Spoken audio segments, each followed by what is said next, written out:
Feige talked about Secret Wars, and there was two things that he talked about, but we'll talk about the first. He talked about that he revealed that there is a plan to reset singular timelines and reboot the MCU after Avengers Secret Wars. Who told you it was a reset, not a reboot, by the way? Who told you that? That's a huge victory. He used the exact words that I did. The exact words. It's almost like I knew Kevin you were going to do Feige this, is dude. I watching. do, bro. The funny thing is, when I was typing this, I'm like, I'm about to get crap for this today. I, I knew you were going to remember. Oh Yeah. gosh, yeah. So, I remember everything. yeah. Okay. So, how do you feel about Feige saying this one, bro?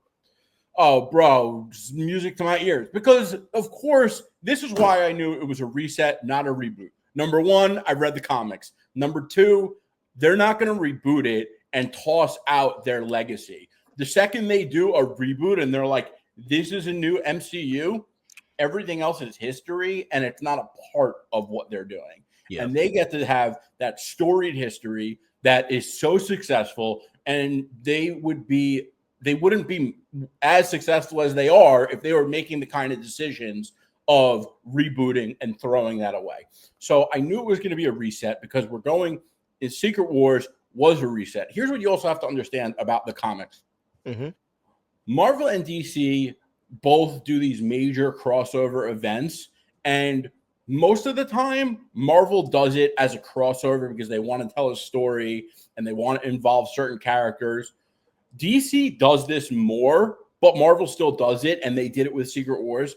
When DC does an event like Dark Crisis or something like that, they do it because they want to change the status quo within their line of comics, and they use events to change their universe.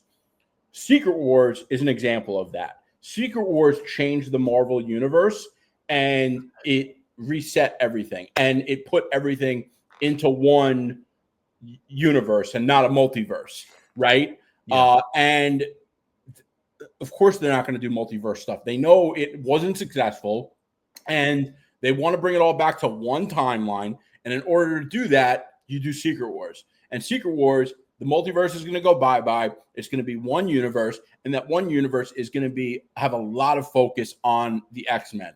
And in order to do that, you do a reset, not a reboot. yeah, In the comics, there was the Fantastic Four. When they finally did reboot it with the Dan Slott line, they kind of go around in space with Franklin, and Franklin births a whole new multiverse. It's pretty cool. But, for the time being, it was Secret Wars. And then it was just 2-in-1 when Fantastic Four wasn't being published. They just did 2-in-1. And it was really the Thing and Johnny, the Human Torch. And they were kind of traveling and looking for Reed and Sue. But yeah. yeah. So, and it is true, guys. Like, reading the comics is what helped me understand like a little more, and like you and I had kind of a revisited convo where you and I aligned in the same area. You know what I'm saying? And you are right. What do Like, you when mean, you which combo? just about the whole singular timeline reset, like you and I think we were talking about it in on TikTok, whatever. We were texting about it, and I was like more like aligning, and I really think, guys, the issue was because I took the word reboot so literally, and like when I thought about the word reboot, I was like, okay, so everything's just starting over. You know what I mean? Not the idea that that it is this idea of like this story is going to take us to this new world, but that doesn't mean that our entire history is kind of washed away, So he is right. Like, reading the comics does help you get a lot of. And when I read Secret Wars, it kind of clicked in my mind. I was like, okay, that's where they're trying to go. It's not like and the reason why is because I kept thinking of like a DC approach where they kind of just chalk everything and just restart. And so yeah, that's a very very great point. But I love this idea. One singular timeline. We get Reed interacting with the freaking Cyclops or whoever. Count me in, bro. Count me in. Count me in. Means. So Kevin Feige says Avengers Secret Wars will be about new beginnings, right? It very, very much sets up for the future end game, literally. was about endings. Secret Wars is about the new. So some people, as I saw some comments, they were like, "What does Kevin Feige mean by that?" I was trying to see if you had some insight on maybe what he means by like that. This movie is setting up the future of Marvel. Yeah. So first of all, what I love about this is like when I rewatch Infinity War or Endgame, as great as they are, like there's nothing, it's all about the past. You know, sometimes I want something that's newer Marvel and I want to watch Infinity War, but it's all about the past. There's nothing about the future. Obviously, that's not going to be the case with Doomsday and Secret Wars, mainly Secret Wars. But Secret Wars was a, you know, the incursions take place. And for those of you that don't know, an incursion is when two Earths collide. They either both explode and die, or one of them survives. There is what you should also know is about the antimatter injection device, which Reed Richards creates. And it was Namor, because he's the only one who had the balls to use it, but they explode the other Earth before they collide, so they don't risk their Earth also exploding. And those are the only things that could happen in an incursion. Yeah. 3 outcomes. Anyway, because of all those incursions from the multiverse, Doctor Doom created Battle World. And on Battle World, there were different factions. There were the Thors, you know, there were trying to remember. Anyway, but there were different factions. Yeah, the Hawks. So like that, yeah. What I'm assuming is that some of those factions of people are going to be the new X-Men, maybe. And maybe we'll see. I don't think we're going to see the new X-Men in Avengers Doomsday. And it's a little early to tell, but like, I kind of think that that's what that comment means, because what better time all these people have to come from different planets. Battle World isn't a natural planet. It was created by Doctor Doom from scraps of planets that died from the incursions from the multiverse. So nobody is native to Battle World. Do you understand that? Does that make sense? So the people that go to Battle World had to come from other Earths. I think some of those Earths are going to be like the new cast of X-Men and new characters that they want to bring in. And I think it would be smart for them to do it that way, because obviously they know Avengers Secret Wars is going to be a major cultural moment, and it's going to be like $1 billion movie. It's Avengers, Doctor Doom, everything. So what better chance do you have to introduce billions of dollars in ticket sales to the big new stars that you want to promote right after Secret Wars, you know? So this way you get to establish the new X-Men team to all these people that just bought $1 billion worth of tickets, and hype up your next couple movies and the next phase of the MCU. So I think it's a strategic plan. I think it also makes sense. But I do think that they are going to change a bit from Secret Wars from the comics in order to do so, which is okay. And what people need to understand about comic accuracy is a lot of people like don't understand which parts of comic accuracy is important. Like some people are like, oh, well, you know, Zack Snyder did the Dark Knight Rises cover in Batman vs. Superman. So, of course, the rest of the movie is comic accurate.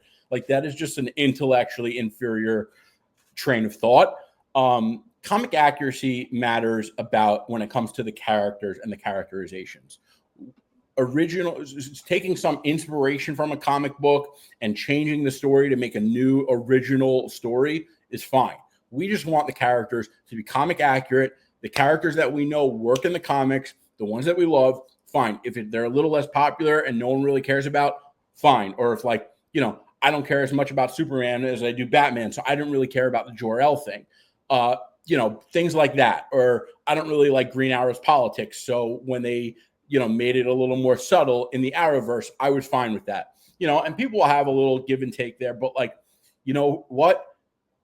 Green Arrow isn't Batman. You can't change things with someone like Batman or Superman and not have complaints. You want to change something on someone like Star-Lord, Peter Quill, very few people are going to even notice to complain. So it goes like that. But I do think Secret Wars is going to take a lot of inspiration from the comics, but I do think a lot of it is going to be a new and original story. And who wants a one-to-one story anyway? Like, I love Secret Wars. It's one of my favorite comics of all time. But I don't want to watch the movie and get the same exact story that I've read in the comic. I want a new original story. You know what I mean? And Yeah. I think that, like, as great as the DCAU is, and I love the DCAU, and I might knock the fact that people hold it in such a high regard, like as if it's the source material sometimes, but I really do enjoy those movies. They're great. But a lot of them are like very close to one-to-one adaptations, and I think it works for the DCAU, but like that's like an hour and 20-minute movie that you're like watching at home. This is a much bigger thing. This is Avengers Secret Wars. It's going to be a 2.5 to 3 hour movie in theaters. Okay. So, yeah. If you have any questions on what I'm talking about, let me know. If not, Steve, if you have anything to add. Now, I would just say that, accuracy means a lot. I mean, that's one of the reasons why they're redoing the Harry Potter show, because there were just certain things that, the team in JK want to do that's more honorable to the book. But here's the thing: the changes that they made is what made the Harry Potter movies $1 billion, firm. You know what I mean? And the Feige has made some good changes to characters that have made them like blow up. You know what I mean? So and hopefully they keep that same thing, because this last round of changes haven't been the best. But I do agree with everything you're saying, bro. The future is looking bright. And and that has been on my mind, bro. If they were to put the new X-Men in there, I would be shocked. The other thing, by the way, is, and I don't think people that don't read comics like really understand this, but there is always an opportunity to do something that is so groundbreaking that it reinvents the character. For example, what Frank Miller did with The Dark Knight Rises and redefining Batman forever. Good point. What Warren Ellis did with Extremis and Iron Man in the 2000s and redefined him for the post 9/11 era. Like, certain comics have redefined characters, and it's almost like I know I always use this analogy, but BC and AD, like before Jesus Christ and after Jesus Christ died, like everything changed. Mm-hmm. And I don't want to say that live action can't do that, because I think live action in a way did that for like Guardians of the Galaxy. And I think it can happen, but I think it's more likely that it will happen in comics.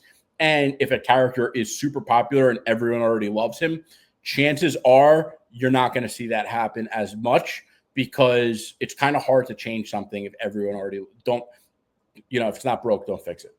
Yeah, I mean, and Infinity War and Endgame are the perfect examples. I mean, Endgame is so good that there's that new comic now that took inspiration from the movie cover with the faded U, which, by the way, that cover is sick. They did two. They did another one. Hold on, I'll pull it up right now. Saw that. That's so sick, Yeah, bro. Oh yeah, my gosh, that's so sick. so sick.